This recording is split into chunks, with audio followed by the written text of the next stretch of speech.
con el tema libertad de expresión y calumnia en materia electoral, para lo cual presento al magistrado Felipe de la Mata Pizaña, quien fungirá como moderador en esta mesa y de quien me permito leer una síntesis curricular. Es magistrado de la Sala Especializada del Tribunal Electoral del Poder Judicial de la Federación. Durante el proceso electoral de 2012, fue coordinador general de asesores de la Presidencia del Tribunal Electoral Federal, en el cual, desde su ingreso en 1997, ha desempeñado diversos cargos de la carrera judicial electoral, tales como secretario instructor y secretario general de acuerdos de la Sala Superior.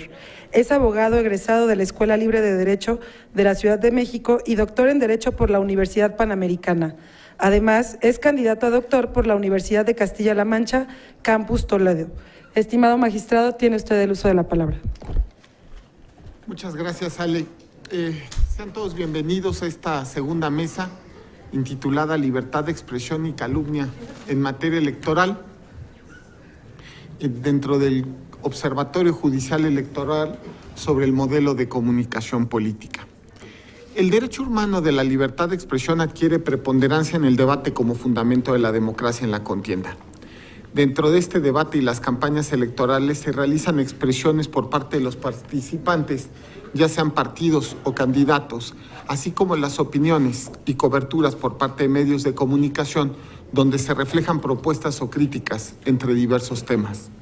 En las campañas electorales se observan con frecuencia que se dan casos no solamente de afirmaciones propositivas o de contraste, sino de valoraciones negativas y en algunas ocasiones señalamientos que podrían tacharse de falsos o exagerados, donde inclusive predomina la descalificación al adversario. En este contexto del debate político es donde, en primera instancia, debe preponderar la garantía de libertad de expresión, que excluye de entrada las eventuales violaciones al derecho a honor e intimidad por tratarse de figura o eventos públicos. Sin embargo, también se presentan con frecuencia excesos y posibles calumnias. A partir de la reforma constitucional de 2014, el artículo 41, base 3, apartado C de la Constitución, solo protege a las personas frente a la propaganda político-electoral que las calumnie, mas no hacia las instituciones de expresiones que las puedan denigrar.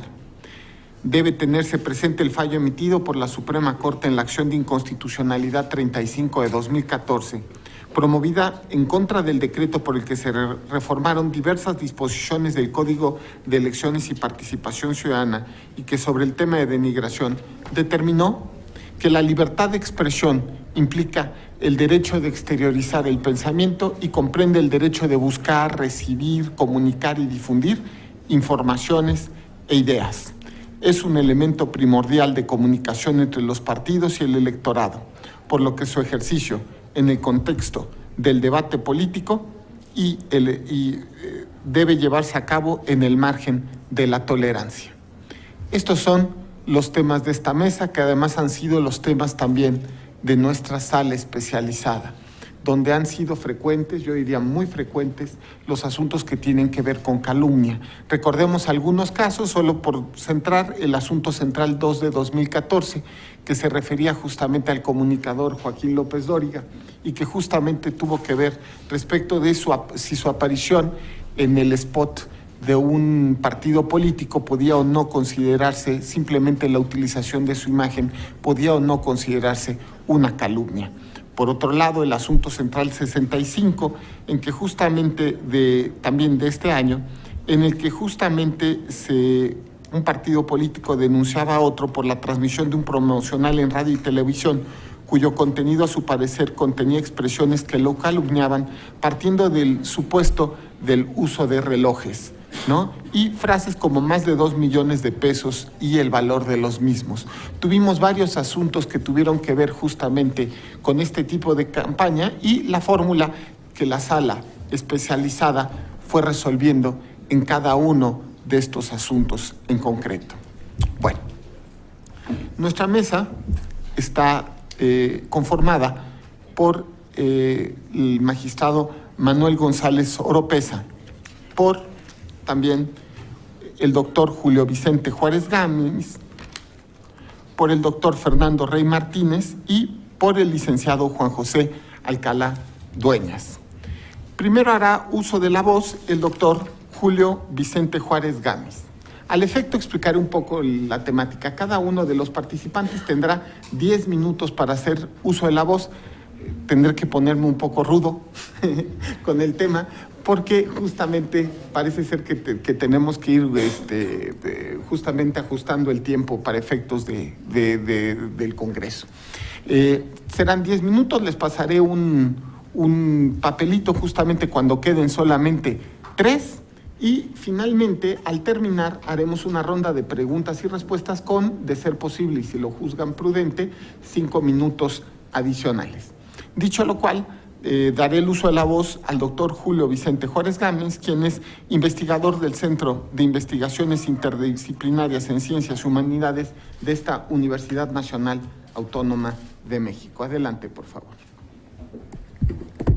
Muchas gracias, magistrado Felipe de la Mata, por darme el uso de la voz y por supuesto gracias a quienes organizaron este evento que creo no solo venturoso sino sumamente propicio para propiciar un debate en torno a uno de los temas que más ha ocupado la discusión pública y también la discusión especializada frente a hasta dónde debe llegar la regulación en materia de comunicación política, de acuerdo con un modelo que tiene características muy especiales. Déjenme compartirles una anécdota. Yo no soy abogado, soy especialista en comunicación política. Mi formación y mi investigación se ha dirigido a ese aspecto particular de las ciencias sociales y me ha tocado salir en varias ocasiones a eventos internacionales de organizaciones de comunicación, asociaciones en distintas partes del mundo en donde he tenido la oportunidad de compartir mi trabajo, estudios sobre spots, estudios sobre medios de comunicación en México y me llama siempre mucho la atención cuando termino mi presentación o al final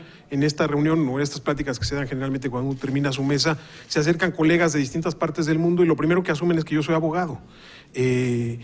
Y lo creen porque parte de mi disertación siempre, independientemente de la naturaleza del estudio que hagamos, ya sea un análisis de contenido, un análisis de las frecuencias con las cuales la gente está viendo los spots, el tono de las coberturas, la manera en la cual transcurre la narrativa, no importa el sentido final, tengo que hacer obligada referencia a muchos de los preceptos y parámetros que regulan la vida comunicacional de las campañas electorales en México, cosa que sorprende muchísimo a colegas de distintas partes del mundo. Dicen, bueno, pues usted debe de ser abogado especialista en estos temas. Yo pues, no soy abogado, pero si uno es comunicólogo, déjenme poner ese título, y no entiende y no se mete a estudiar cómo funciona y cómo está articulada la ley electoral desde lo que está plasmado en la Constitución hasta la actual LEGIPE, pierde completamente de vista el debate.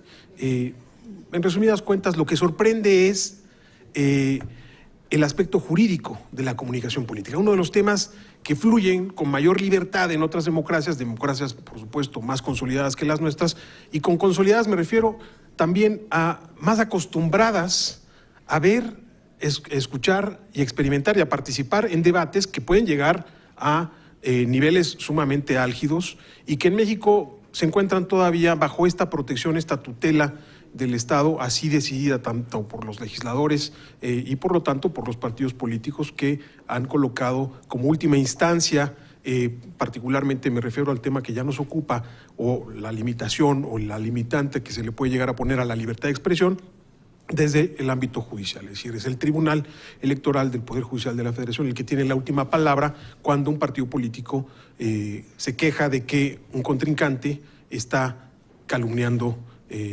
su persona o a su partido político. Ya la denigración, como ya se ha visto y se va a ver a lo largo de este encuentro, no es motivo de esa discusión, aunque lo fue hasta hace apenas 3 años. O bueno, hasta el 2014, que fue cuando efectivamente la nueva reforma electoral quitó de tanto el COFIPE, convirtiéndolo en LEGIPE, y tanto de la Constitución, la figura de denigración. Bien, celebro, por lo tanto, el aspecto interdisciplinario, digamos, del estudio de la comunicación política. Ello no es solamente una exquisitez académica. La comunicación tiene una enorme paradoja y representa una enorme paradoja para su regulación en materia de lo que hoy nos ocupa. Y tiene que ver con la subjetividad. Y tiene que ver con la subjetividad de quien considera apropiado, adecuado o eventualmente calumnioso un mensaje político, precisamente porque el discurso político está construido en no solamente el emisor del mensaje, sino en el receptor. Qué lejos se ve ahora el peligro para México de 2006, que puso en alarmas y en focos rojos a todas las instituciones y a todas las autoridades electorales frente a si esos spots deberían salir del aire, si eventualmente el partido que produjo estos mensajes debería de ser castigado y si efectivamente esta estrategia de comunicación tuvo un impacto demoledor en la ventaja del candidato que perdiera o, así se ha contado esa narrativa, la elección presidencial en 2012 o de quien eventualmente ganara y tuviera la victoria. Esa discusión, repito, no es solamente un regodeo academicista, tiene que ver con la operación y con lo que yo he llamado la multiplicación de subjetividades. Ha sido muy difícil hasta la fecha, independientemente de las tesis de jurisprudencia que acompañan muchos de los estudios que se han presentado ahora y muchos de los casos que incluso nos compartieron quienes organizaron el evento, de las sentencias propias, tanto de las salas especializadas como de la propia sala superior, frente a muchos de estos temas, y vemos cómo han ido variando estos criterios. Por supuesto que yo no veo mala fe en esta variación. Veo sí, eventualmente, la complejidad y la gran paradoja de la regulación en materia de comunicación política. Regular el discurso, determinar o asignarle un significado desde una autoridad, implica, por lo tanto, imponer ese significado a quien recibe ese discurso. En un modelo, por supuesto, en el cual nadie se puede quejar de que la información no fluya, o al menos podemos quejarnos de la calidad de la información, la calidad de los mensajes, pero nadie hoy se puede quejar de que los spots no lleguen a millones de hogares, de que millones de personas vean estos spots más veces que, les cito simplemente el dato de un estudio que hicimos en 2012, el promedio de veces que ustedes ven un anuncio de cervezas durante la campaña electoral es alrededor de 35 veces, que es más o menos lo óptimo para fijar en sus mentes uno de los productos que más se anuncia en televisión. El promedio de veces que ustedes vieron un spot político en 2012 fueron 115 veces, es decir, 3 veces más de lo que la marca que más se anuncia en televisión está pautando mensajes, ¿no? ¿Por qué menciono esto? No solamente por el bombardeo, ya hemos hablado y hemos escuchado mucho hablar acerca de la spotización de la política, eventualmente está demostrada ahí, no conozco un solo estudio serio que no documente esta spotización en términos del volumen de la comunicación, algo que eventualmente genera un hartazgo muy pronto en quienes reciben estos mensajes, sino también en el contenido. La gente que percibe y que ve estos spots no cree en ellos, no considera que estos spots aporten información novedosa, los consideran aburridos y predecibles. Estos estudios dan cuenta, por lo tanto, de un enorme problema, porque cuando hablamos acerca de los contenidos que se vierten en esos mensajes, del ejercicio, vamos a decirlo general, en términos generales,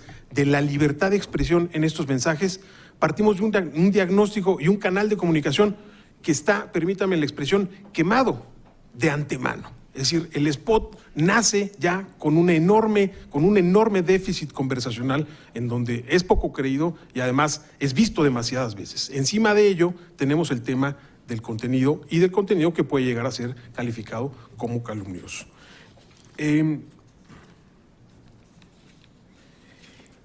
¿Cuál es el problema que se genera aquí? Vamos a decirlo, el fondo. Déjenme entrar al fondo y siguiendo un poco esta crítica que se ha hecho al PES, a los procedimientos especiales sancionadores, en términos de lo que hoy hace y la relevancia que ha adquirido la Comisión de Quejas y Denuncias del Instituto Nacional Electoral.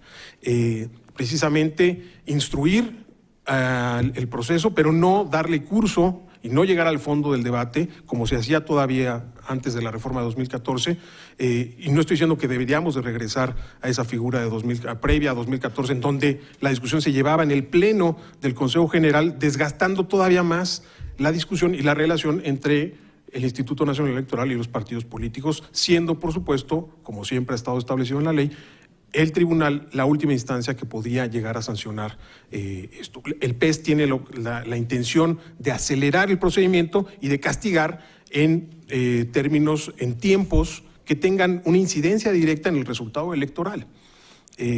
Sin embargo, aquí es donde chocan dos expresiones y dos lecturas fundamentales, y quiero dejar ese debate, ojalá lo podamos recuperar después. Entre quienes interpretan esta libertad de expresión como la ideal neoliberal de la regulación de mercados, en donde el mercado de la comunicación se debe regular a sí mismo y por lo tanto quienes deben de castigar a los partidos políticos con sus votos son los electores frente a los mensajes negativos y por supuesto los mensajes que son percibidos alevosos, injustos y que no dan pie a la discusión y al debate de calidad. Eso ha sucedido y cada estudio que se ha hecho, tanto en México como en otros países, frente a la negatividad, indican tres cosas que están presentes siempre cuando hay campañas negativas. Primero, hay una sanción al emisor de los mensajes cuando se percibe que la agresión es desmedida, que las acusaciones son infundadas y que eventualmente se acusa de un delito que no se compruebe y no se demuestra. Dos, puede haber una sanción también al receptor de ese mensaje, a quien está siendo criticado, cuando se percibe credibilidad en el ataque y sustentabilidad en los argumentos que determinan o denuncian una conducta negativa, irregular o ilegal en quien está siendo atacado. Y tres, un castigo en el elector a las dos partes, tanto a quien ataca como a quien es atacado. Es decir, restar lo que se llama o se conoce generalmente como el efecto boomerang, restarle puntos como elector a los dos. Bueno, esta es la visión neoliberal o la visión liberal, digamos, de la comunicación política. Yo me suscribo mucho a esa, precisamente porque siento que no puede haber un castigo más poderoso para un partido político que perder votos por el exceso en sus dichos. Bien, y termino simplemente con la última figura. Y la otra visión más conservadora que postula que esa equidad debe estar vigilada, procurada desde la autoridad electoral y, por supuesto, desde el Instituto Nacional Electoral y, por lo tanto, también el propio tribunal y ahora las salas creadas, la sala especializada y la sala superior. Esas dos visiones están encontradas con el tema de la libertad de expresión y la equidad. ¿Cuál procurar y cómo sopesar ambas? Hoy, no voy a inventar el hilo negro, está constituido que debe priorizarse la segunda. Es decir, que el Estado debe regular y eventualmente sancionar con mayor incidencia a quienes cometan o incurran en un exceso en la presentación de su discurso negativo. Sin embargo, hemos dejado un poco de fuera qué pasa cuando el ciudadano, el votante, sanciona por lo que esos mensajes están diciendo directamente acerca de candidatos y partidos políticos. Espero tener tiempo después de referirme a ello. Les agradezco, por supuesto, mi intervención.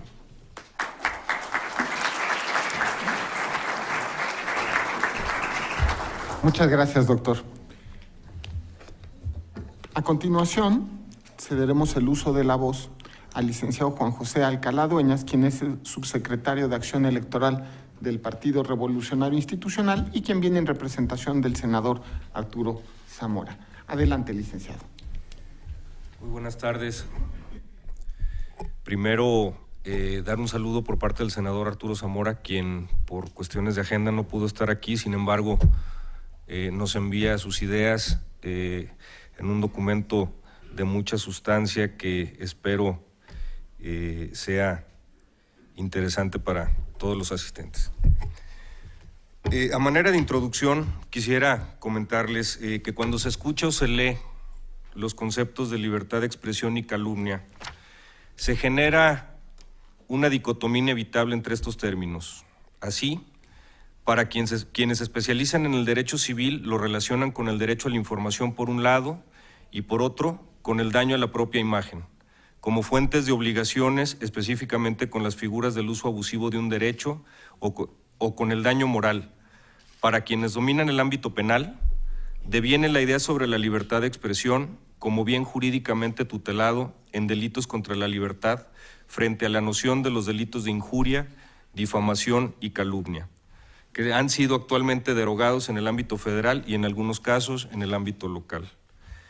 Quienes estamos inmersos en el ámbito político electoral, ante una renovada regulación comicial, el planteamiento frente a los modelos de comunicación regulados y no regulados deviene un posible conflicto de normas resultante entre la necesidad de garantizar, por un lado, el derecho a la información y la libertad de expresión, frente a la tutela del derecho a la propia imagen y, por otro, el sano desarrollo de la personalidad. Con el interés de aproximarnos en el análisis de esta triple vertiente, es necesario analizar por separado el razonamiento lógico-jurídico que sustentan las resoluciones que se emiten en el ámbito procesal electoral frente a los bienes, valores y derechos que se encuentran en juego. Y aquí quisiera comenzar con algunos límites constitucionales de carácter genérico que estos se establecen a partir de la prevalencia o equivalencia de intereses en juego, o bien en función de la ponderación de un interés general sobre otro particular. En este sentido, constitucionalmente son la moral, la vida privada, los derechos de terceros, cuando su ejercicio provoque algún delito o perturbe el orden público. De acuerdo a la reforma electoral de 2007, se genera la medida para solucionar y evitar la polarización de las campañas negativas recurrentes en el proceso electoral de 2006. Estas limitantes se incluyeron en el artículo 41 de nuestra Constitución y dichas limitantes continúan vigentes y se mantuvieron a través o más allá de la reforma electoral de 2014.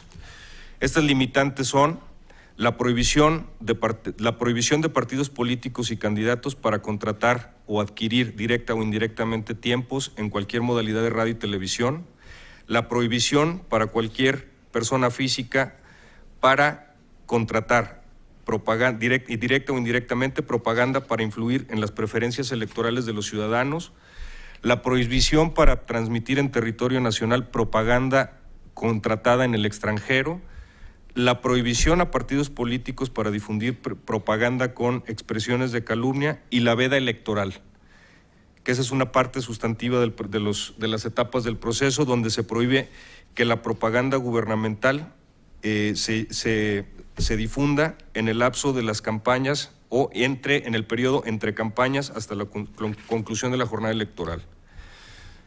En materia de derecho civil, el abuso del derecho fundamental es susceptible de sancionarse tanto en lo penal como en el civil. En este sentido, con la reforma a diversas disposiciones del Código Penal federal y civil, también de carácter federal, se suprimen los delitos de injurias, difamación y calumnias. Se suprimen del ámbito penal. En este caso, la legislación y los tribunales de carácter civil fueron los únicos competentes para determinar la responsabilidad civil por daño moral. El daño moral es un limitante a la libertad de expresión en el ámbito del derecho civil. Este se produce cuando un individuo sufre una afectación en alguno de los derechos de la personalidad como consecuencia directa de hechos o actos de terceras personas. La forma de reparar el daño es a través de una indemnización en dinero. Esta es la sanción que la ley establece. Cuando el daño implica afectación al decoro, honor, reputación o consideración de una persona, a título de sanción se prevé la ordenanza para publicar en medios informativos y bajo condiciones equitativas un extracto de la sentencia, lo que hoy ya nos establece la Ley de Derecho de Réplica aprobada este pasado 13 de octubre y que más adelante les comentaré.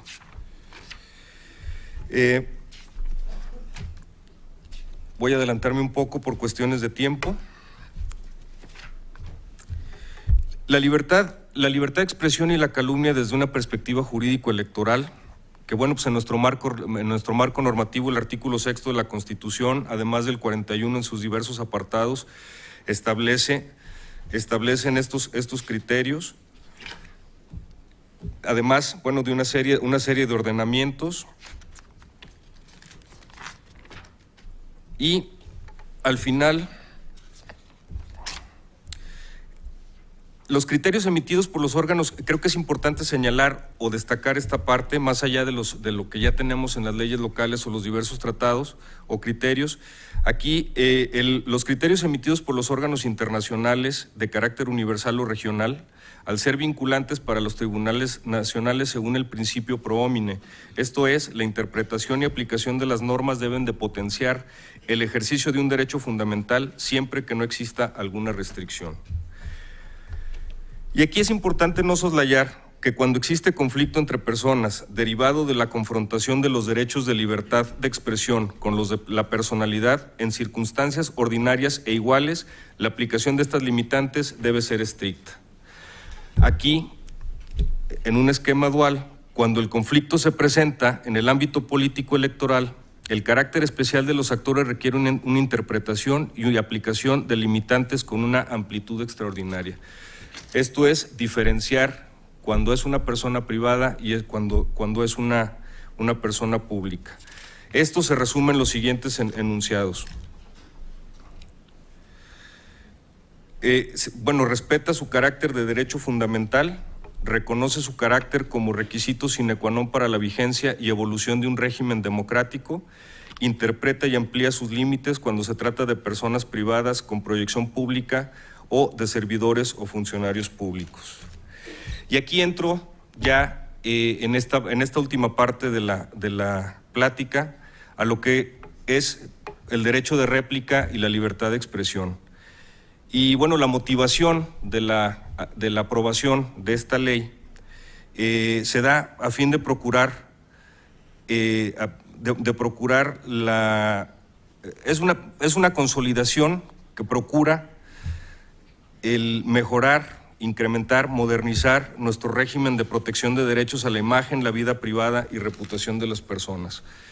Recoge el derecho de réplica como un derecho universal, de manera extensiva y no restrictiva, y sobre todo la oportunidad de toda persona para reivindicar los derechos de personalidad anteriormente referidos. Dentro de los sujetos de protección a la ley incluye de manera expresa a los partidos políticos, precandidatos y candidatos a puestos de elección popular. Y para cerrar, por cuestiones de tiempo, quisiera comentarles un poco a partir de la aprobación de esta nueva ley, cuál es el procedimiento ya en lo particular que la ley establece para hacer valer el derecho de los peticionarios en este tema. Primero, comienza con la identificación de la conducta por parte de la persona física o moral, que la información que se transmita tenga alguna afectación sobre su honor, vida privada o imagen. En este caso, ya como les comentaba anteriormente, la ley establece plazos muy específicos. En este caso tendrá 5 días hábiles para poder interponer el medio a través de un escrito donde se le permita hacer su uso del derecho de réplica. Continuando con esto, a la fecha de recepción del escrito, el sujeto obligado tendrá 3 días hábiles para notificar al afectado si considera que ha lugar al ejercicio del derecho. En el caso de que esta réplica sea procedente, deberá publicarse o transmitirse al día hábil siguiente al de la notificación de la resolución. En el caso de radiodifusores y televisoras, la rectificación tendrá que difundirse en el mismo programa y horario con características similares a la transmisión. Cuando son agencias de noticias, en este caso la rectificación se tiene que dar en un plazo máximo de 24 horas. Aquí los medios que hayan transmitido información falsa o inexacta procedente de agencias de noticias deben difundir obligadamente la réplica, es decir, todos los que entran en esto. Para terminar, es un tema muy intenso, es un tema largo, es un tema creo que da para muchas mesas, da para una discusión muy amplia. Desafortunadamente el tiempo nos acorta y bueno, quisiera hacer algunas consideraciones finales. Primero, la nueva ley considera una protección más amplia de las libertades de expresión y de información tanto para emisores como para receptores y contribuye así a la formación de una mejor opinión pública. La regulación del derecho de réplica hace posible que el Estado mexicano cumpla con la obligación de garantizar el derecho de las personas al acceso permanente y suficiente a información objetiva, completa y veraz.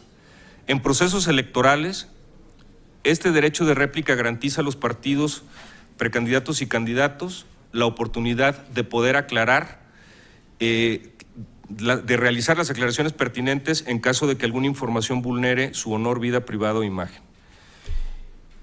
Y por último, definitivamente la nueva ley en materia de derecho de réplica redefinirá el modelo de comunicación política y dará mayor certeza jurídica a las instancias jurisdiccionales en la resolución de los conflictos generados por información calumniosa. Muchas gracias.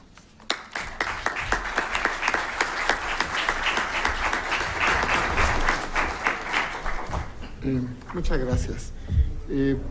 Para mí es un gusto presentar al magistrado González Oropeza, quien es maestro de la Universidad Nacional Autónoma de México y de muchos que, aunque no estamos en sus aulas, hemos aprendido mucho a lo largo de ya años de aprender de él. De verdad, magistrado, muchas gracias por haber venido y por favor haga uso de la voz. Con todo gusto. Muy buenas tardes tengan todos ustedes. Ruego a las personas que están paradas sentarse y con cuidado para no despertar a algunos que ya están dormidos, pero siéntanse cómodos, por favor. La universidad es la casa de todos nosotros. Una felicitación muy clara a los magistrados Felipe de la Mata, Cliserio Coello y Gaby Villafuerte, porque se dice fácil lo que hicieron para este proceso electoral, pero realmente hay que tomar en cuenta, y nosotros lo apreciamos así, el poco tiempo, la presión extrema, no solamente los actores, sino el poco tiempo que tuvieron para hacerlo. Y bueno, las 6 sentencias que nos ofrecen ahora, pues son 6 sentencias que marcan criterios muy importantes, nada más y nada menos, uno de ellos, libertad de expresión. Libertad que es la libertad más buscada en todo nuestro país. Desde la Constitución de Cádiz la estamos buscando, la libertad de prensa. No la hemos reglamentado quizá deficientemente en una ley preconstitucional sobre la libertad de prensa, pero todavía seguimos discutiendo 200 años después en qué consiste la libertad de expresión. Y claro, no es motivo de un tribunal, aunque sea constitucional, definir en toda su extensión los pormenores de la libertad de expresión. Pero los 6 criterios que nos dan la Sala Regional Especializada en esta materia creo que son criterios totalmente acordes con el pensamiento uniforme que hay sobre esta materia. Y además son coincidentes no solo con lo de la Sala Superior, que eso es lo menos importante, sino son coincidentes con la Corte Interamericana. Mónica, de favor, aquí está uno reservado. Con la Corte Interamericana de Derechos Humanos y el Tribunal Europeo de Derechos Humanos. La jurisprudencia de la Corte Interamericana prácticamente refleja los precedentes del Tribunal Europeo en algunos de los aspectos de la libertad de expresión. Quisiera yo empezar por el derecho comparado, porque el doctor Juárez Gámez hizo referencia al mercado de ideas. Este es el concepto que se tuvo desde principios del siglo XX por Oliver Wendell Holmes, diciendo que la libertad de expresión tendría que ser la protección de un derecho fundamental, porque la verdad, esta discusión sobre el derecho de réplica en materia civil de la indemnización, la verdad personalmente me parece que no estamos llegando al fondo de lo que es un derecho fundamental como es la libertad de expresión y sobre todo en materia política. No se trata de pesos y centavos ni de la dignidad de una persona, se trata de la institución de la democracia en que vivimos. Entonces, Holmes manifestó que la libertad de expresión tenía que garantizarse. Él da un precedente en 1919, el caso Schenck, en donde pareciera que restringe la libertad de expresión para situaciones que puedan poner en peligro la seguridad de las personas, la seguridad nacional, pero después, gracias a la influencia de Louis Brandeis, en los años posteriores, él retrocede y manifiesta que la libertad de expresión se tiene que garantizar a todas personas, incluso las personas que odiamos lo que están diciendo. Y eso es lo que después se repite en un precedente de 1984. Se repite muchas veces esto en la jurisprudencia de Estados Unidos, en el precedente Johnson contra Texas, donde esta persona quema la bandera de los Estados Unidos. Ya había habido en México la quema de la bandera de los Estados Unidos en 1959 y conozco a su actor principal, que ahora es un editorialista muy exitoso de periódicos, pero Johnson en 1984 quema la bandera enfrente de la presidencia municipal, llamémosla así, de Dallas, de la ciudad de Dallas. Y el ministro más liberal, o de los más liberales que ha habido en esa Suprema Corte de ese país, manifestó que no se puede restringir la libertad de expresión sencillamente porque algún sector de la sociedad encuentra la idea de quemar la bandera ofensiva o desagradable. Es decir, la primera enmienda de ese país manifiesta que la libertad de expresión está para garantizar el derecho fundamental, porque es un mercado en donde, de ideas, donde una idea, por más desagradable que sea, tiene que ser garantizada por el derecho que eso implica. Claro, con un buen derecho de réplica, lo he mencionado yo en la sala superior, los actores ya son suficientemente grandes para que el que se diga evasor, fraudulento, pues el otro le responda y le diga, estás mintiendo, tú has sido esto, tú has sido otro, aunque espero que el debate político no se centre en esas imputaciones, sino que sea de más altura, la verdad, las políticas públicas. Hay otro precedente que vale la pena recordar, hay muchísimos. La primera enmienda es uno de los derechos fundamentales que tiene más jurisprudencia en los Estados Unidos, pero quiero recordar aquí el precedente de Chaplinsky contra New Hampshire de 1942. Allí Chaplinsky, un militante o convencido o religioso testigo de Jehová, hace unas críticas muy fuertes a la policía de una de las ciudades de este estado y le llega a decir que es un maldito fascista. Así, públicamente, señalándolo, usted es un maldito fascista porque ha hecho esto, ha reprimido a los testigos de Jehová en esto. Y la Corte condenó a Chaplinsky por haber dado estas insolentes palabras a una autoridad. Y en 1942 se acuñó la frase de que la libertad de expresión no podría proteger las palabras que provocan reto, que son insultos, porque la expresión tiene que ser un valor para proteger las ideas de contenido social válido. Ahí la Corte de Estados Unidos estaba diciendo que había ideas que eran protegibles por su contenido social y los insultos no son ideas que protegen el contenido social. Aunque hemos visto que la quema de una bandera, por ejemplo, en el caso que he referido, 84, pues no tenía un contenido social muy expreso, pero lo que sí hacía era una idea de protesta contra las prohibiciones o contra las políticas del gobierno de los Estados Unidos en materia de relaciones exteriores.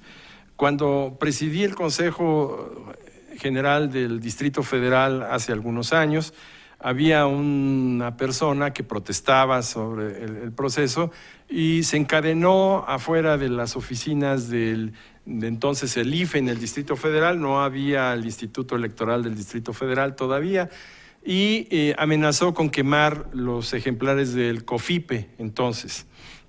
Como era un COFIPE nuevo en 1996-97, yo le di los ejemplares del COFIPE anterior, de la versión por si lo quemaba, que no nos perjudicara a todos con esa quema, pero evidentemente hay que proteger esa expresión. La sala especializada nos ofrece maravillosamente los 6 precedentes, uno sobre López Dóriga, otros sobre la sátira. López Dóriga, bueno, es una figura pública. La figura pública no necesita ser autoridad, es una figura pública que está todas las noches en casi todos los domicilios de nuestra ciudad ciertamente y de gran parte del país. Y las figuras públicas, como lo ha dicho muy bien la sala especializada, deben resistir la crítica, deben resistir las palabras que puedan incomodarlos porque son figuras públicas. Todos nosotros estamos expuestos a esas palabras y, aunque no es lo más constructivo del diálogo que quisiéramos ver, no importa, la Constitución garantiza al emisor de esa palabra la protección necesaria. Pero hay también el precedente en donde se hace una sátira a ahora gobernadora electa del estado de Sonora, el 70/2015, chacoteando la noticia. Y bueno, ustedes saben que en estos programas, pues entre broma o en serio, pues se dicen cosas muy duras, muy fuertes, que de alguna manera hacen un poco incómodo la situación. Pero creo que la resolución de la Sala Regional es impecable. Las opiniones. Son opiniones que se convierten en sátiras y que no puede ser reprimido. Con ese motivo yo quisiera recordar el precedente de Hustler, escucharon bien esa revista de adultos, Hustler, contra Jerry Falwell, de 1988. Hustler, la verdad, para mí, de mal gusto, se pasó en un número de la revista porque haciendo publicidad sobre Campari, estaba haciendo la sátira, la caricatura de algunos personajes con la pregunta, ¿cuál ha sido su primera vez? Por supuesto, la primera vez que quería Campari es la primera vez que probó la bebida, pero estando en la revista Hustler, pues se podía uno imaginar muchas primeras veces que evidentemente era lo primero uno que pensaba. Jerry Falwell, para los jóvenes que nos acompañan, fue un pastor protestante de gran éxito económico, político, religioso en los Estados Unidos. Era prácticamente la figura del Papa en los Estados Unidos. Y bueno, se les ocurre a Hustler hacer la broma pesadísima de que la primera vez para Falwell había sido en una casa de citas con su propia madre. Y evidentemente Falwell, indignadísimo, demanda por millones de indemnización. En las primeras instancias se le concede y llega a la Suprema Corte. Y la Suprema Corte dice, perdón, pero esto es una sátira, es una opinión que evidentemente por sí no tiene un criterio de veracidad. Las sátiras o las caricaturas no pueden esperar el lector que sean verdaderas. Al contrario, son sátiras por eso, no son verdaderas. Entonces no hay prueba de veracidad. Y exoneró a la revista Hustler. No sin pagar el precio, el dueño de esta revista, de un atentado que lo dejara paralítico el resto de su vida. Bueno, entonces, en estas circunstancias, las sátiras son las opiniones. Afortunadamente no hemos llegado a esos excesos, espero que nunca lleguemos a esos excesos. Sencillamente es la chacotear, que no sé, se entiende, ¿verdad? Chacotear la noticia, pues es una cosa inocente, pero a la vez es muy humillante para quien es objeto de ese chacoteo, ¿no? Por último, la jurisprudencia de la Corte Interamericana de Derechos Humanos pues, se refleja claramente en las sentencias de nuestro brillante Sala Regional Especializada, Herrera Ulloa contra Costa Rica, donde precisamente se define el concepto de una figura pública, como la jurisprudencia lo ha hecho. En México, la Suprema Corte ha determinado que el ministro Gudiño Pelayo, en paz descanse, tiene una tesis maravillosa sobre el concepto de figura pública y de que en realidad pues, las figuras públicas dan objeto a este escrutinio. Canese y Usón. Pero la prueba de veracidad. La prueba de veracidad es cada vez más débil en la jurisprudencia comparada de materia de libertad de expresión. Solamente existe un reducto, y para mí el reducto yo lo vería si lo quisiéramos aplicar en México en un caso. El caso de New York Times contra Sullivan de 1964 en Estados Unidos y nuestros precedentes que han sido la imputación de delitos no puede ser protegida por estos derechos fundamentales, como lo resolvió la Sala en el 73, 2015 o en el 163 de 2015 de Chiapas. La verdad es de que se pueden decir todo lo que quieran, excepto que hayan cometido delitos específicos, que sean presuntos homicidas, eso no. Porque independientemente de que en el fondo, pues eso se puede demostrar y puede decir y explicar el otro candidato, decir, bueno, lo que se quiere referir es de que tuve una averiguación previa en esa condición, pero que no prosperó de ninguna manera. Aclarando eso ya debiera de serlo. Pero creo que nuestros tribunales han sido un tanto prudentes al no permitir estas imputaciones de delitos. Y el caso de New York Times contra Sullivan, ya con su autorización, es muy interesante porque es la imputación de un periódico respecto de la actuación en esa época negra de la discriminación abierta del sur de los Estados Unidos contra los afroamericanos. Y el alguacil, una especie de arpaio, el que tenemos aquí en Arizona, que es igualito a eso, y ojalá que algún día lo podamos nosotros acusar en estos términos, pero un alguacil, Sullivan, había arrestado a algunos activistas en estas manifestaciones y el periódico se había equivocado en el número de arrestos, se había dicho una veintena de arrestos, y dice Sullivan, no fueron tantos, fueron 7 nada más. Y bueno, la veracidad allí no importa, lo que importa es la información sobre la conducta discriminatoria y atentatoria de derechos humanos. Y ahí la Corte de los Estados Unidos manifestó un precedente de que la libertad de expresión solo puede restringirse cuando la expresión sea maliciosamente falsa y con un total y negligente desprecio hacia la veracidad. Entre 20 detenciones o 7, estoy inventando el número, no son esos, pero pues no hay ni malicia ni desprecio hacia la veracidad. Muchas gracias.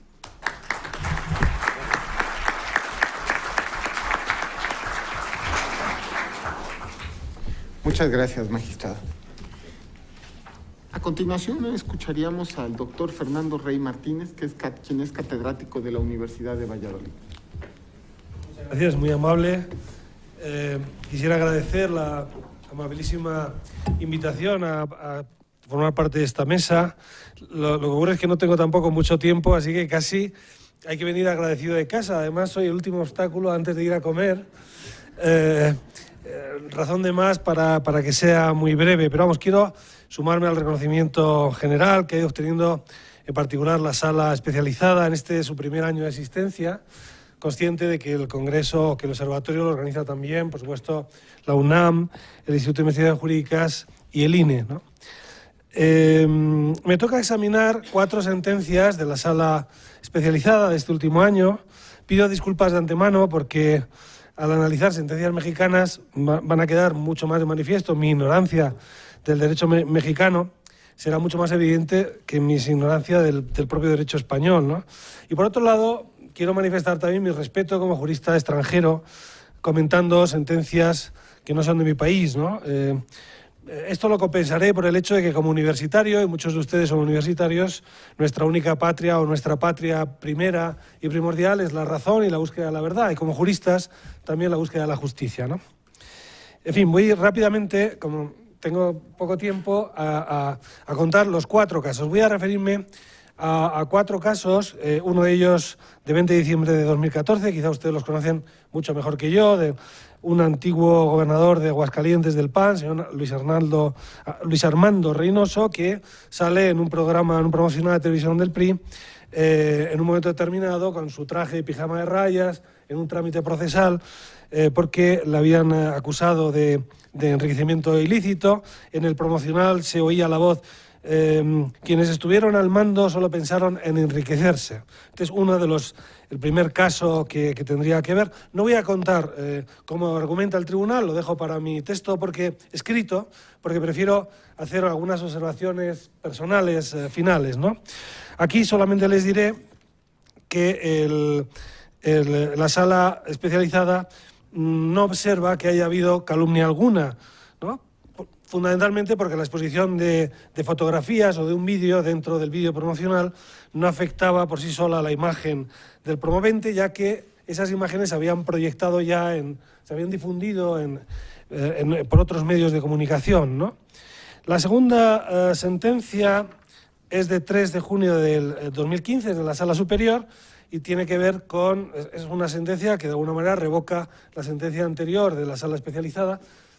La sentencia que comento ahora es de la Sala Superior y tiene que ver con el caso de las sexoservidoras y algunos dirigentes del PAN que estaban festejando con ellas y, con dinero público. Incluso había, como ustedes saben, alguna acusación de que algún dirigente del PAN pues, estaba implicado en redes de pederastias. En fin, un caso verdaderamente escandaloso.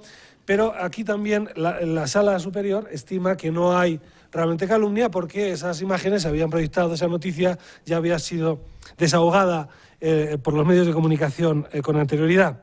En este sentido, la doctrina es parecida a la primera sentencia que estoy comentando. La tercera sentencia es nuevamente de la Sala Especializada. Digo especializada porque aunque se llama regional, en realidad es nacional, como queda claro, ¿no? Hay un equívoco en el nombre. Bueno, esta tercera sentencia es de 17 de junio y es un caso interesante porque en el vídeo promocional también del PRI, en este caso es el PRI el que sale, supongo que habrá también casos de otros partidos. A mí me ha tocado solo del PRI, concretamente, pero bueno, en fin, será una coincidencia. En el promocional habían captado una comunicación telefónica de 2 candidatos a gobernadores del PAN con un concuñado de uno de ellos. Con razón se dice que la familia es el lugar más peligroso de la tierra. Este concuñado estaba vinculado al narcotráfico y eso parece ser que ya dio pie a los que habían elaborado el mensaje del PRI a decir, cuidado, no dejemos que el narcotráfico entre en estos estados, etc. Aquí la Sala resuelve con el argumento de que no se puede utilizar, no se puede violar el derecho constitucional, el derecho fundamental, a la intimidad o al secreto de las comunicaciones. Aquí había sido violado, por tanto, no era válido y sí que había habido calumnia. Y la última sentencia, objeto de análisis, es de 30 de julio de este mismo año, sobre un candidato al que el anuncio, también promovido por el PRI, al que el anuncio imputa que golpeaba a las mujeres, a su familia, que era un presunto homicida, que agredía gente, en fin, la verdad que el perfil del personaje, en fin, que aceptaba moches de hasta 20 millones de pesos en cajas de zapatos. O sea que, en ese sentido, bueno, la sentencia aquí modula finamente los reproches, las distintas expresiones, y considera que en algunos de ellos no había habido calumnias. Todos estos asuntos, que eran procesos penales en marcha, habían fenecido. E incluso antes de inicio, los tribunales correspondientes competentes habían dicho no, efectivamente no, este señor no es responsable, pero sin embargo distingue el caso de la acusación del intento de homicidio, por considerarlo más grave, y también el de aceptar moches, porque aquí había habido una interceptación telefónica, con lo cual conecta con la sentencia anterior. Estas son brevemente expuestas las 4 sentencias que tendría que comentar. ¿Cuál es la doctrina general de estas sentencias? Primero, la difusión de imágenes en un promocional electoral que ya han sido emitidas antes, incluso sin el consentimiento del afectado, no puede calificarse de calumnia. Segundo, los promocionales pueden dar cuenta de presuntos delitos si no se dispensa al afectado el tratamiento de culpable, no se le imputa directamente un delito, como antes había dicho el magistrado González Oropeza. Tercero, no son lícitas las imágenes o conversaciones obtenidas mediante una interceptación de comunicación entre particulares. Digamos, yo creo que esta sería la doctrina general, ¿no? Voy a apuntar tan solo 6 ideas, 6 observaciones personales. Para cada problema complejo hay una solución sencilla y equivocada y yo les voy a compartir la mía para estos casos. Primera idea. Creo que los casos están muy bien resueltos desde el punto de vista sustancial.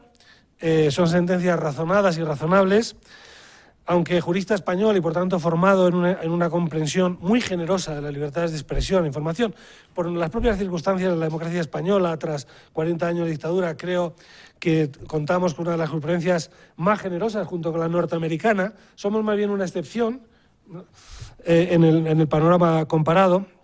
Sin embargo, me parece muy razonable la existencia de este procedimiento especial de la Sala Especializada, que es un procedimiento mixto entre lo administrativo, el INE participa, resuelve resuelve la sala con un procedimiento sumario, ultra rápidos, 3 días. En realidad, si se observa bien, no es muy diferente al sistema que tenemos en España, ¿no?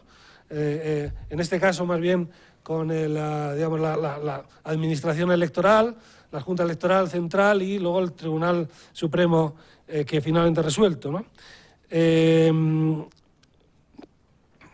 Por tanto, me parece que es, en principio, un cauce bastante razonable, ¿no? Mucho más que el proceso penal. Observen que en España la calumnia electoral es un delito contemplado en la legislación electoral, pero solo un delito que cualifica el tipo general de la calumnia, ¿no? Aquí, en fin, es mucho mejor este procedimiento, ¿no? En España y en Europa, como muy bien antes decía el magistrado Pablo Lucas Murillo, existe un examen, y además es un examen reciente, con carácter muy objetivo en relación a los límites de la libertad de expresión, que tiene que ver con lo que se ha denominado discurso del odio, que por un lado procede de Estados Unidos, ciertamente, el hate speech, que plantea muchísimos problemas, porque criminalizar el odio es criminalizar un sentimiento, genera muchos problemas. Es una hortaliza extraña en el huerto español, nos viene de Europa, donde los vientos racistas y xenófobos son gélidos, crecientemente gélidos, los estamos importando. Es muy interesante, no me da tiempo a explicarlo, en el texto escrito lo haré, una sentencia del Tribunal de Derechos Humanos, el caso Ferret, contra Bélgica, 16 de julio de 2009, se está comprimiendo la libertad de expresión por el discurso antidiscriminatorio. En España estamos recién recibiendo este tipo de controles. No son comunes, sin embargo, los controles específicos de las calumnias en procesos electorales, ¿no?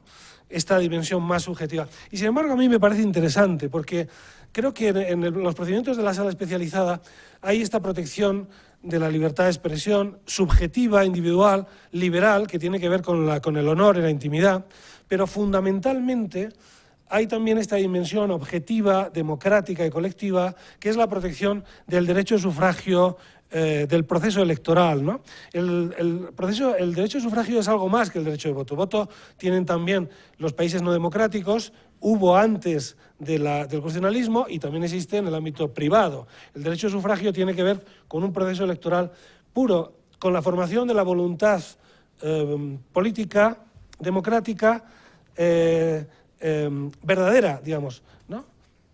Y que garantice la igualdad de oportunidades. Por eso es especialmente interesante. Bueno, segunda idea rápida, tengo 3 minutos. Me parece que las extensiones... no, ya no tengo nada. Muy bien. Bueno, lo que les debo se lo pagaré en el texto escrito, pero solamente diré que mi única, digamos, discrepancia de fondo tiene que ver con el problema de la interceptación de las comunicaciones, ¿no? Yo creo aquí que podríamos pensar en algo diferente. Bueno, por supuesto, la sala incorpora la doctrina Tribunal de Derechos Humanos, pero yo creo que es la jurisprudencia de la primera enmienda norteamericana sobre la libertad de expresión e información. Yo creo aquí, sin embargo, que hay espacio para nacionalizar un poco esta doctrina, ¿no? Creo que en México hay un problema importante, específico, que tiene que ver con la vinculación del narcotráfico en la política. Y yo creo que aquí muchos de estos casos tienen que ver con el narcotráfico. Yo creo que aquí sí podría aplicarse un tercer estándar.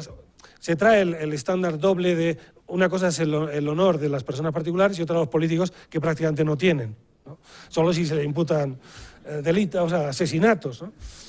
Yo creo que sí se podría introducir un matiz aquí en relación a la potencial vinculación del narco y la política. Aquí, claro, en el caso que antes le decía del concuñado, era un caso muy bien resuelto, pero en realidad se traía por los pelos que tiene que ver que uno tenga un concuñado. Además, la conversación no demostraba nada. Pero si esa conversación hubiera demostrado que efectivamente esos candidatos sí estaban vinculados con el narco.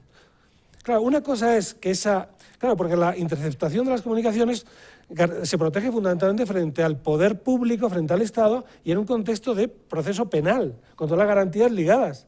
Aquí estamos de un proceso electoral y estamos hablando de libertad de información. ¿Qué ocurre si hubieran interceptado efectivamente una comunicación en la que se garantiza Posiblemente eso hubiera dado lugar a un proceso sobre el límite de la validez del periodista o la fuente. Luego está el secreto de la comunicación aquí también. Incluso podría estar el reportaje neutral. Aquí hay un campo para matizar mucho este asunto. Por lo demás, me parece fantástica la jurisprudencia que he leído, que he tenido que comentar. He aprendido más de lo que he resuelto. En fin, y como digo, lo que los debo se lo pago más tarde, quizá. Muchísimas gracias.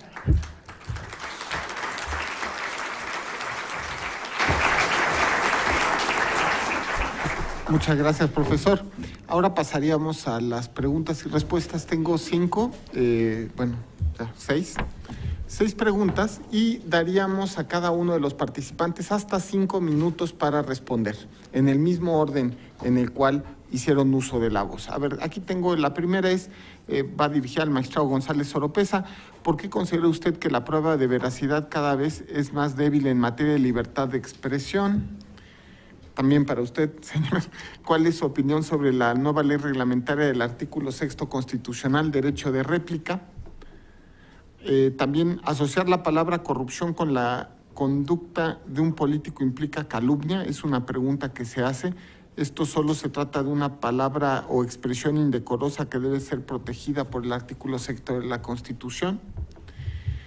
También nos dice que en el caso de Chacoteando la Noticia, si tiene un peso específico el hecho de que el programa referido fuera transmitido en una televisión estatal.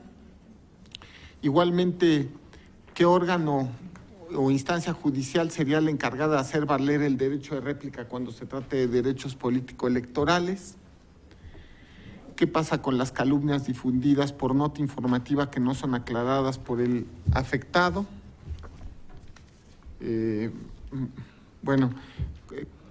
Consideran que en el caso de de Andrés Manuel López Obrador hizo uso de su libertad de expresión al cerrar el paso en Reforma. ¿Por qué considera como mayor castigo el perder votos? ¿No es más gravoso perder financiamiento? Y el simple hecho de que un evento sea noticioso exime de que se vuelva calumnioso, no podrá provocar el mismo generador del promocional previo y a ello la noticia para luego justificar su spot. Entonces, si quieren podemos ir solventando en el mismo orden. Comenzaría el doctor Julio Vicente Juárez Gámez. Bien, pues un poco así, por supuesto, a bote pronto, tal como se plantean muchas de estas inquietudes, va a ser imposible, por supuesto, desagregarlas todas, y me voy a meter en algunas que le hicieron al magistrado, por supuesto, pero quiero centrarme en 3 de estas. Primero, el tema del derecho de réplica. El derecho de réplica, aprobado ya por la Cámara de Senadores, tiene una particularidad que muchos han criticado y que se vislumbra como uno de sus principales problemas en términos de procedimiento, de realización. Y esto es básicamente que reside en el medio de comunicación otorgarle al replicante ese derecho. Básicamente, el medio de comunicación tiene la última palabra para determinar si efectivamente la queja por este tratamiento o esta información falsa es dable a quien se está quejando.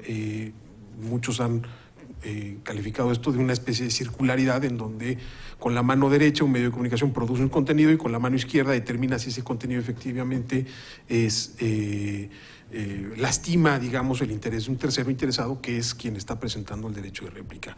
Yo suscribo esa preocupación precisamente porque la autorregulación que debió haber antecedido a este debate ha sido bastante imperfecta. Tenemos característicamente medios de comunicación, tanto impresos como radioeléctricos, que se han caracterizado en nuestro país por negar espacios para la discusión con sus propias audiencias y con quienes se sienten lastimados por los contenidos que son ahí presentados. Eso me hace ser un poco pesimista frente a lo que puede ocurrir con este derecho de réplica. Ya no digamos en el caso de elecciones y procesos electorales, en donde esto va a terminar también tergiversando un poco las responsabilidades de las autoridades electorales frente a un derecho que ellos por ley no están dados a tutelar.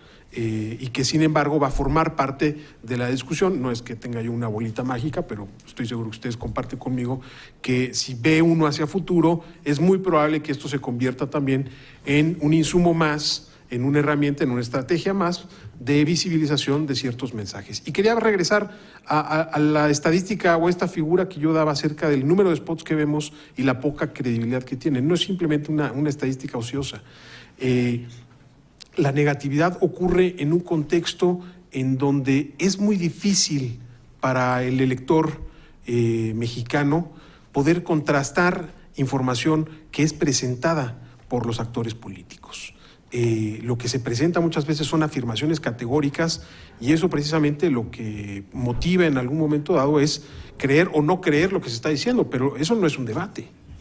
El intercambio de opiniones, perspectivas es propio del encuentro político y puede generar eventualmente cierta rispidez, pero eso no necesariamente califica la manera en la cual uno va a responder ante esos mensajes. Y déjenme, me llamó mucho la atención ahora los casos que citaba el magistrado González Oropeza. Yo me quedé con uno también, el caso de Citizens United contra Hillary Clinton, por aquel multicitado caso en donde se produjo este video que hablaba de una supuesta semblanza que, por supuesto, daba cuenta de rasgos profundamente negativos en quien aspiraba en ese momento a un cargo público, en el mayor cargo público en los Estados Unidos de América. Casos como esos me hacen pensar, y por eso sustancio yo lo que comentaba anteriormente. Sí, por supuesto que hoy las penas adjudicadas a la emisión de mensajes calumniosos están fincadas, están sustentadas y están catalogadas en un monto. Es un monto que castiga el financiamiento público, eventualmente si estas multas se traducen. Y yo decía al principio, es más fuerte o es más doloroso para un partido político perder votos que perder administraciones.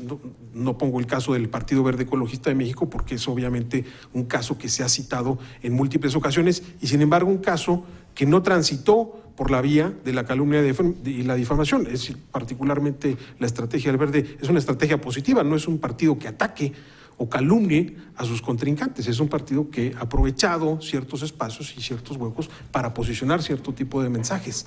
El castigo del electorado ha sido muy distinto frente a la naturaleza de esos mensajes en respuesta a una estrategia de comunicación que no va por la vía de la descalificación.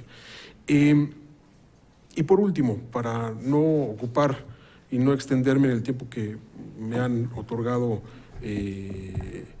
aquí en la mesa, el tema de la sátira política. Hace algunos años, en el proceso electoral 2012, el Instituto entonces Federal Electoral tenía que delimitar los lineamientos para los noticieros de comunicación que iban a dar cierta información, lineamientos que, como ustedes saben, no son vinculantes, que buscan simplemente poner y plasmar un espectro normativo en cuanto a lo deseable frente a una cobertura.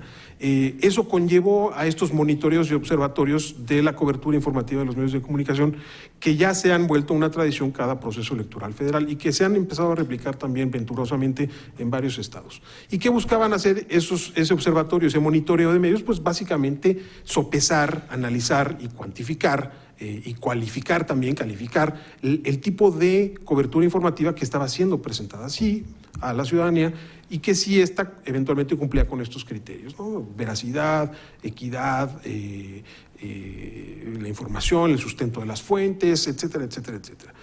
Hubo un debate muy intenso porque había quien proponía que también se analizaran los programas de debate, no solamente los programas noticiosos, incluyendo, por supuesto, los espacios de sátira política que se han vuelto un producto comunicacional rentable, por supuesto, para muchos espacios, no solamente las televisoras, sino también los espacios radiofónicos y los medios impresos y los portales de Internet. Hoy abundan estos espacios, lo que en comunicación política se conoce como el infoentretenimiento, que ha sido un género de comunicación sumamente rentable por la facilidad que tiene para comunicar los mensajes de ciertos actores. Y en esa discusión se planteaba incluir a los programas de debate también dentro de los criterios de observación de los noticieros. Y me apuro con la conclusión.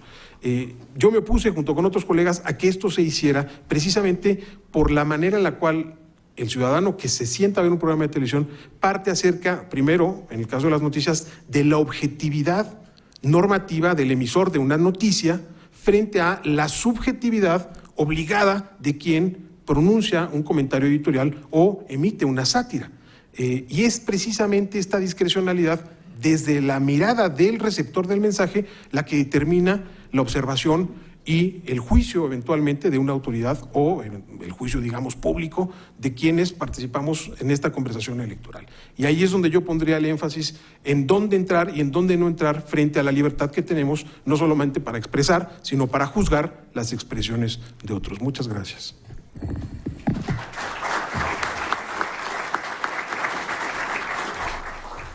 A continuación daríamos la palabra al magistrado Manuel González Oropeza. Muchas gracias. Bueno, quisiera yo responder que la veracidad fue el primer patrón para autorizar la crítica a las autoridades. Hay un precedente del siglo XVIII con el gobernador de Nueva York, que coincidentemente se llamaba Clinton, se apellidaba Clinton, y un periodista lo critica acervamente y en consecuencia la defensa de eso contra la ley del libelo, que es la ley que se aplica en Estados Unidos sobre esto, fue que todo lo que había dicho era absolutamente cierto. Entonces, a partir de allí empezó a ser el parámetro de la veracidad para evitar alguna sanción. Sin embargo, con el precedente que les he mencionado, que es un precedente paradigmático, el de New York Times, esto manifiesta lo siguiente, es decir, que el periodismo o los medios de comunicación no necesitan hacer una investigación acuciosa como lo haría una autoridad sobre los hechos que se imputan a una autoridad o a un candidato, a una figura pública, porque no es la obligación de dar el número exacto o los hechos fidedignos que reporta, sencillamente está reportando. Y muchas veces el periodista dice, bueno, se dice, o en opinión, o la opinión que se colecta en este caso, ha mencionado que fulano o sultano ha hecho o ha dicho cualquier cosa. Es una capacidad informativa que, bueno, algunas veces afecta y afecta muy seriamente la posible dignidad de una persona, pero como las figuras públicas están sometidas al escrutinio, es decir, por ejemplo, López Dóriga, si hubiera él de alguna manera sentido muy agraviado por lo que un partido había hecho, claro que López Dóriga tenía cada noche, de cada día, de todos los días, hubiera dicho o hecho de alguna manera algún comentario desacreditando y devastando lo que hubiera dicho cualquier partido en su tiempo pautado, que es infinitamente menor frente al de una figura pública noticiosa de la calidad de López Dóriga. Entonces, realmente el derecho de réplica es ahí lo que se presenta como la verdadera solución, no tanto las quejas ni las multas, como bien dice el doctor Juárez. Las multas, ¿qué son?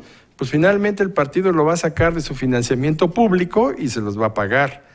Realmente no tiene un efecto contundente de sanción. En algún momento escribí un pequeño artículo proponiendo otro tipo de sanción, que no voy a explicar aquí porque no tiene objeto, pero la réplica no debe de basarse en la indemnización. Para efectos civiles, evidentemente, y todos estos casos de Estados Unidos que les mencioné, sí, lo que se busca era la indemnización. En el caso Sullivan, en el New York Times, lo que quería era varios millones de dólares el alguacil por haberle hecho esos infundios. En el caso de Falwell, también él perseguía varios millones de dólares por el daño moral que había recibido. Está bien eso, pero realmente creo que hay un aspecto más importante más allá de la reparación del daño de una persona individual, que es precisamente la dignificación de la política, que no nos engañen al electorado con mentiras o falsedades abiertamente con el objetivo de perjudicar a un candidato. Yo recuerdo el caso de alguna contienda en algún estado, me parece que lo resuelve Monterrey, en el sentido de que un candidato le dice que es al otro que es una mentira que tenga un título universitario sobre determinado, que fue expulsado de la universidad.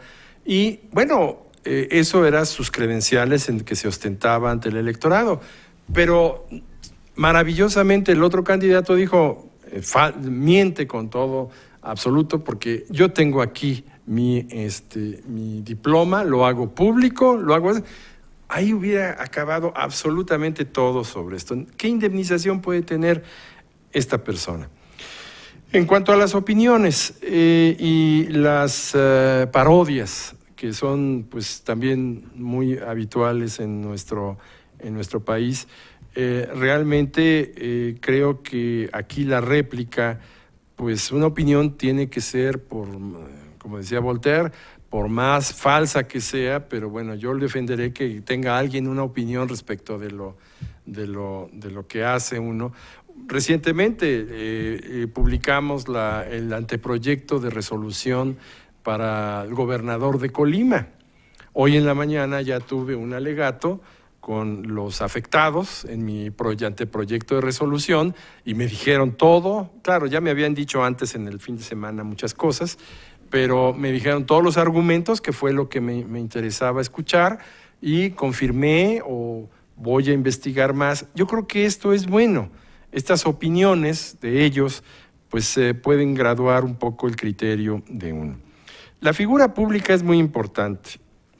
En el caso Dichan y otros contra Austria del 2002 del Tribunal Europeo, establece que precisamente una figura pública es objeto de escrutinio e incluso está permitido de que se le diga, esta persona, un señor Graf en ese caso, cuando tuvo esta posición, hizo estos ilícitos, hizo estas cosas, y Graf se quejó, dijo, eso ya pasó, eso no es cierto, etcétera, y el Tribunal Europeo dijo, aquí el derecho de expresión, de la libertad de expresión, debe de confirmarse, porque el electorado, las personas tenemos derecho a saber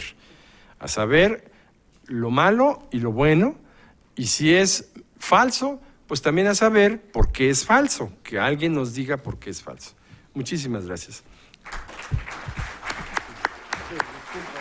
Muchas gracias. Agradecemos al magistrado González Oropesa, quien se retira por cuestiones de actividades previamente agendadas, y a continuación damos la palabra al licenciado Juan José Alcalá Dueñas. Bueno, yo quisiera comenzar con la célebre frase de nuestro prócer Benito Juárez, y aquí pues el respeto al derecho ajeno es la paz. Efectivamente hay una línea muy delgada entre lo que es libertad de expresión, entre lo que es los ataques o las campañas de contraste ya en lo político, hablando ya del terreno político como tal. La calumnia, de alguna manera, se da también en el sentimiento de la persona que viene afectada con los comentarios que hace el otro. En términos de los partidos políticos y sobre todo en términos ya del esquema político electoral que tenemos ya regulado en nuestro país, y ahora como se ha comentado aquí en esta mesa, con el derecho de réplica, es una constante, desafortunadamente por encima de la propuesta de la plataforma y específicamente del entreveramiento que deben de hacer o que debemos de tener los partidos políticos con la sociedad y con la ciudadanía. Si bien es cierto que la tutela se da a partir del transitorio 19 de la LEGIPE, donde en este caso, bueno, pues la sala, que se establecen los procedimientos sancionadores especiales que tienen que resolver tanto el INE como el Consejo General del INE como la sala especial. En este caso ya la ley de réplica establece claramente que serán los tribunales federales quienes serán los competentes para resolver este tipo de este tipo de acciones. Y bueno, también un poco en concordancia con lo que decía el magistrado González Oropeza, el asunto de la sanción como tal, en lo económico, una consideración personal es que queda floja. Más allá del hecho del daño que se hace puntualmente al momento de transmitir un comunicado, un mensaje específico entre dos particulares, en este caso hablando de particulares con una función pública o con una exposición pública, es, o lo que se dice mucho en campañas políticas, el que pega primero pega dos veces, y ahora que ya los candidatos eso les cuesta mucho en términos de la aceptación social y de la fama pública que van estableciendo al momento de sus campañas electorales, lo cual puede o sumarle o restarle en votos dependiendo de las estrategias ya como tal. En conclusión, considero que se ha avanzado mucho en términos normativos, es decir, a partir de las reformas de 2007, la reforma de 2014, etcétera, se ha avanzado mucho ya en términos de estructurar un modelo de comunicación mucho más eficiente, mucho más apegado al Estado y sobre todo donde ya con el fantasma de 2006, de las críticas excedidas o las campañas de contraste excedidas entre los diferentes candidatos, ya se puedan de alguna manera contrarrestar los efectos. Si bien es cierto que tenemos, y por aquí creo que el consejero presidente del INE lo comentaba en la mañana, el tema de la reducción de los tiempos,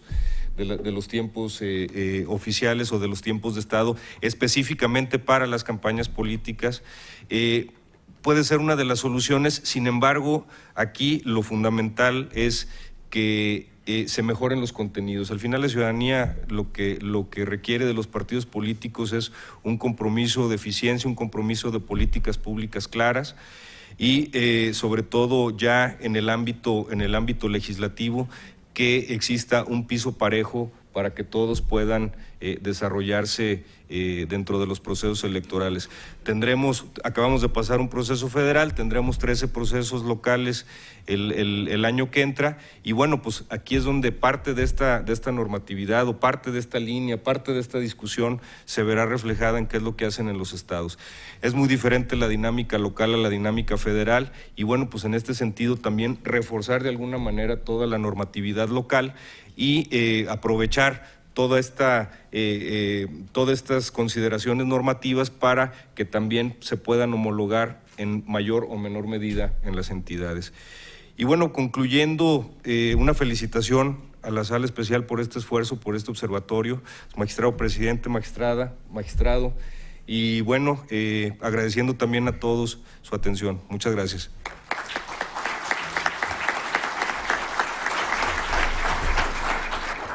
A continuación daríamos el uso de la voz al doctor Fernando Rey. Gracias, don Felipe.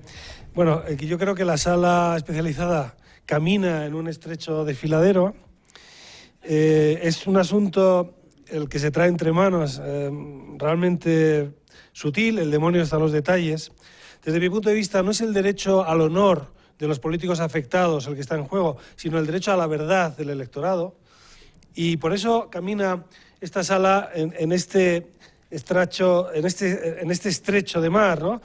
Entre el escila de que unos competidores electorales engañen a los electores imputando cosas falsas de otros, y el caribdis de que al impedir la verdad, que puedan aportar lo que haya de verdad en la crítica, se hurte a todo el electorado de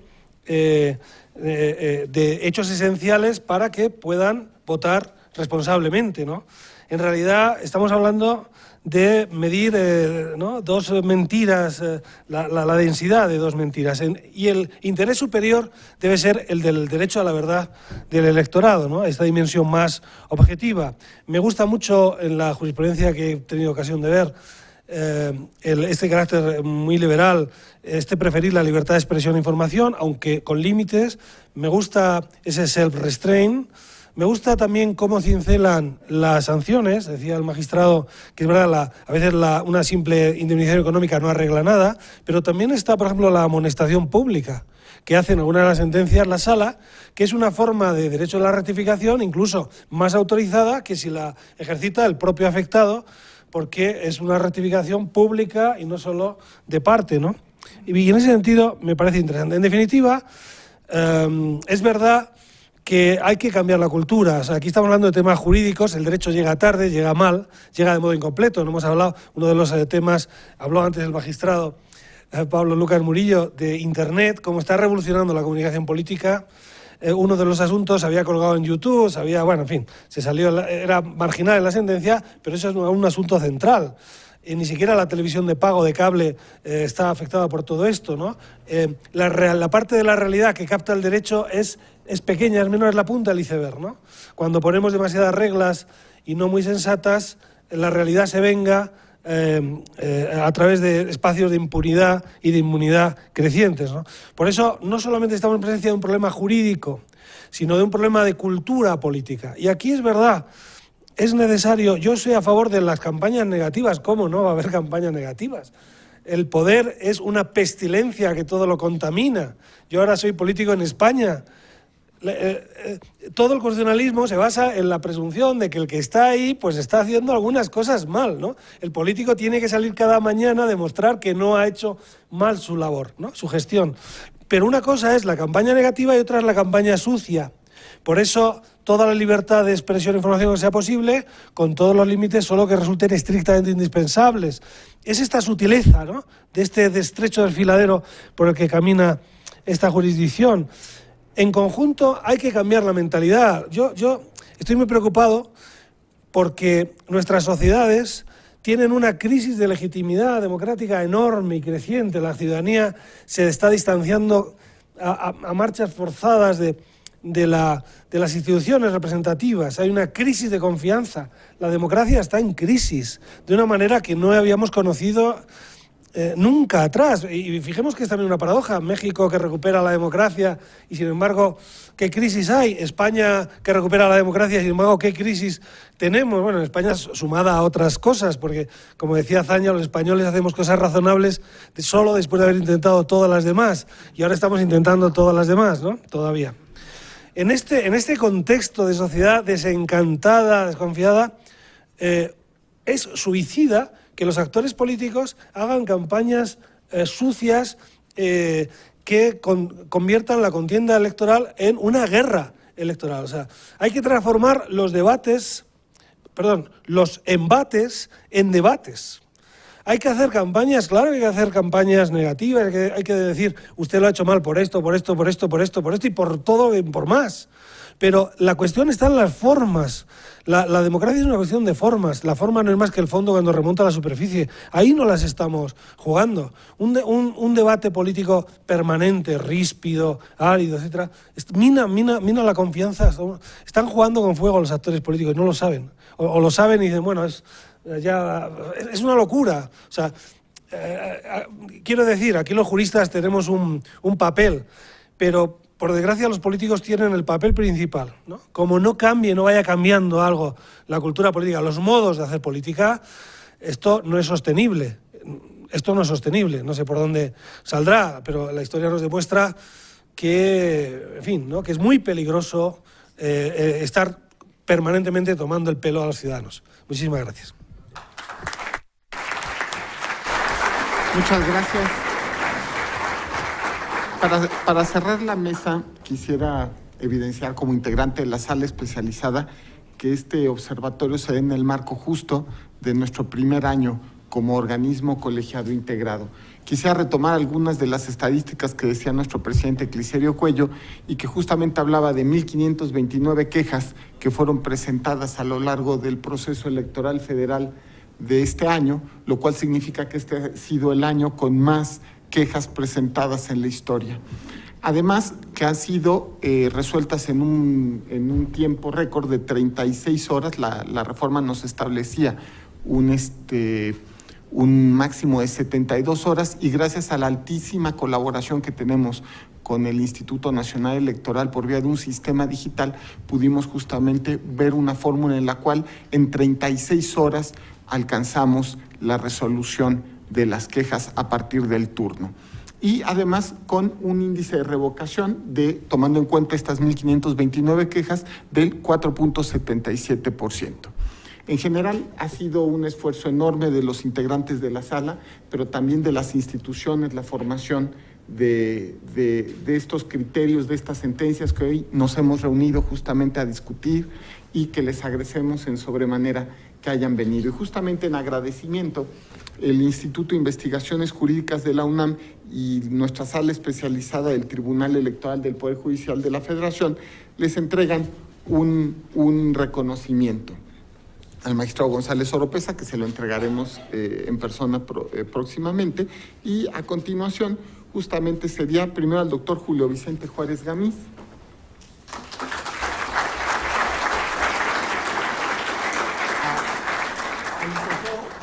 Juan José Alcalá Dueñas le entregamos el del senador Zamora, y el suyo se lo haremos llegar pronto. Gracias. Y al doctor Fernando Rey Martínez. Muchas gracias. De verdad. Muchas gracias. Hecho eso, esta mesa se daría por concluida.